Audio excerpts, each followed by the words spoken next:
and the importance of that jump in your life that you want to keep in 2019 that didn't do you any good in 2018. You need to change your direction of travel and come up with a decision after you consider the direction that you are going. Some people don't want to admit they go in the wrong direction. I don't care what kind of evidence you show them. I don't care what you tell them. Some are going to continue to walk in the wrong direction. When we look at this text, talking about decisions to be made, there are decisions, and you need to realize that there are decisions to be made. Some people are hindered because of the fact that they don't want to make a decision, and some people make a decision hastily, not knowing, not considering what the decision is about or the results. All the people together and called for them, Sister April, to make a decision. Man. Now, I believe it was Joshua, the 24th chapter, around verse 15, where he said, choose ye this day whom you will serve. Will it be God or will it be man? Joshua made the decision.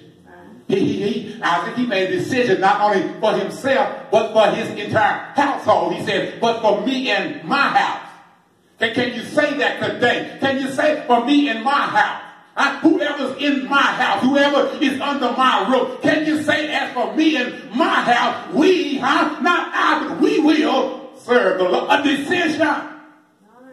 The Bible says you cannot serve two masters. Right. Either you will love one and cling to the other, or you will despise the one and cling to the other. You cannot serve God and mammon. I mean, the Bible says that you cannot straddle the fence. Either you're on one side or on the other side. You cannot walk in two directions at the same time. You got to go one direction at a time. You need to decide which direction you're going to go in 2019. In this text, Jesus is teaching first on the golden rule. We're talking about this. Jesus himself is teaching. Matthew is recording the teachings of Jesus. This is part of one of Jesus' sermons because he knew that people need to make or come up with a decision. They need to come up with a conclusion on what you're going to do when he comes for you. Amen. When we look at our text, Matthew's recording Jesus. And in this 12th verse, he's talking about first, he's talking about the golden rule. And if you don't know that, you need to make sure today that you know what the golden rule is. And Sister April, the golden rule simply says, do unto others the way you would have them do unto you. But you got to make that decision. If you want to do unto others the way that they would have them to do unto you, you got to make a decision. Jesus is teaching on the kingdom of heaven, and he's talking about there's only one way to get to the kingdom of heaven, but to get there, you got to make a decision. There are decisions to be made. In verse number 12, he's teaching them, therefore, all things whatsoever ye would that men should do to you, do ye even so to them, for this is the law and the prophets. And he goes on in verse number 13. He moves to teach on two choices.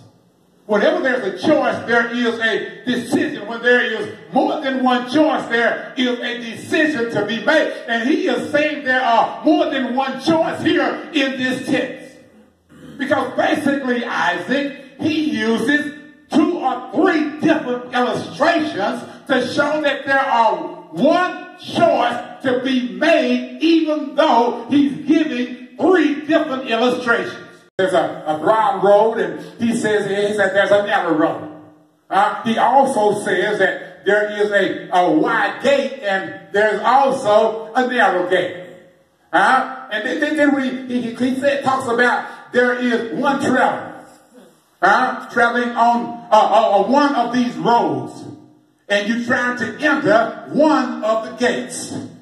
One of those gates and one of those roads, one of those roads lead to destruction, the wide road, and one of those roads lead to eternal life, the narrow road.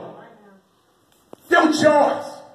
I mean, when you look at the wide road and the narrow road, he's illustrating the different way that a Christian should conduct and live while he is down here on this earth, because the gate with the narrow road leads to eternal life. Amen. Amen. And the wide gate with the wide road leads to destruction. Someone need to understand today that there are decisions to be made. Do I want to follow Jesus as Peter? Peter followed him afar off. You need to make a decision. Are you going to follow Jesus afar off? Are you going to walk in his footsteps? Calls for a decision. Do you want to follow Jesus like doubting Thomas? Always doubting what the Lord is going to do? Or do you want to follow Jesus and say, my Lord and my God? Decisions. Do you want to follow Jesus like Judas and be a traitor? We talk about Judas as a traitor, but it's a whole lot of Christians even today that betray Jesus every time they leave the church. Come on now. We betray him by the way we conduct ourselves. We betray him by the road that we're on. We betray him by the gate that we're going toward. We betray Jesus every day. Do you want to follow Jesus like Judas and be a betrayer? Wrote this cheap tax collector. Do you want to follow Jesus cheating people? Out of things that don't belong to you? Do you want to follow him like that? It's time for a decision to be made. Do I want to follow Jesus like John? John is one that followed Jesus all the days of his life. John was one that was there that did not desert Jesus. John was one that was committed to Jesus. John was the one that was at the foot of the cross as Jesus hung there. Do you want to follow Jesus like John? It calls for a decision. Or do you want to follow him like Andrew? Andrew went and told his brother Peter, I have found the Messiah. Do you want to follow Jesus like Andrew? Or do you want to follow Jesus like his own stepbrother James? James didn't believe in his own brother. Until Jesus had resurrected back to life again, then he believed. Do you want to follow Jesus? Sometimes disbelieving that he is who he said he is cause for a decision.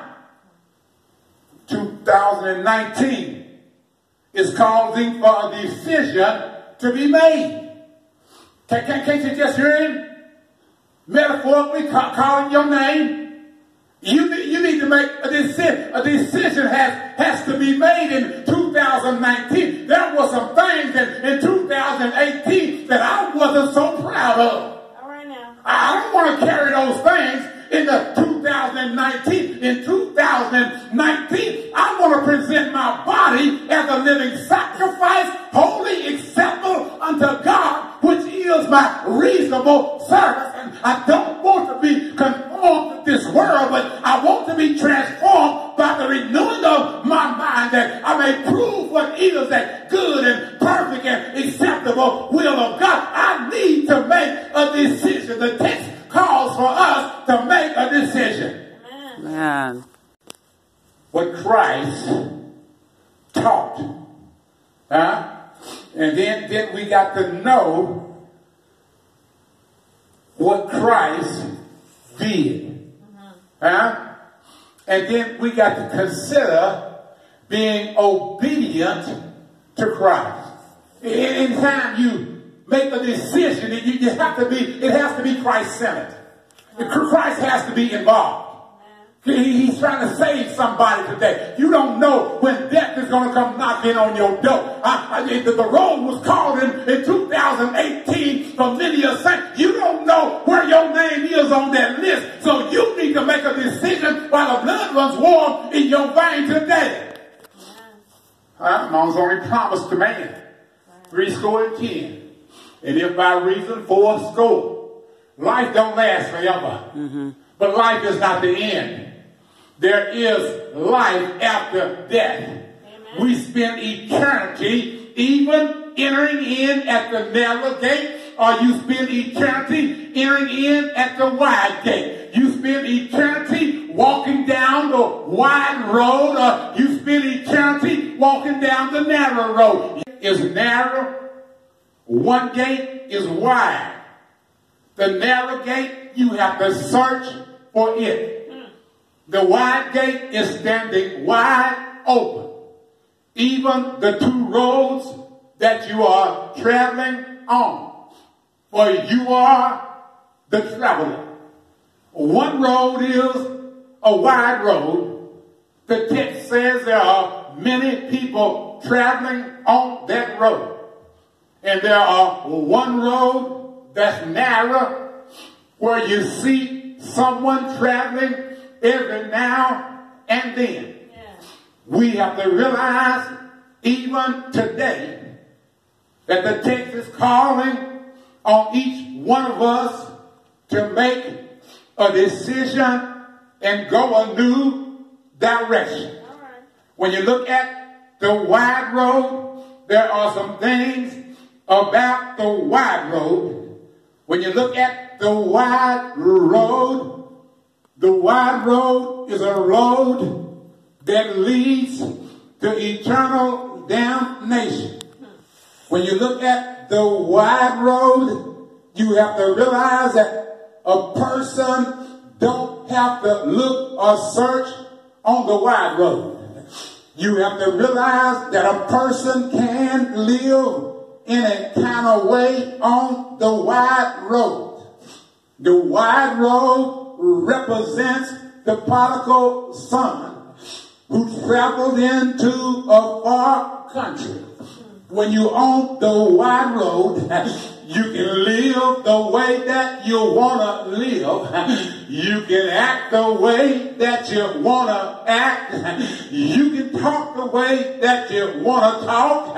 You can treat people the way that you want to treat them when you're on the wide road.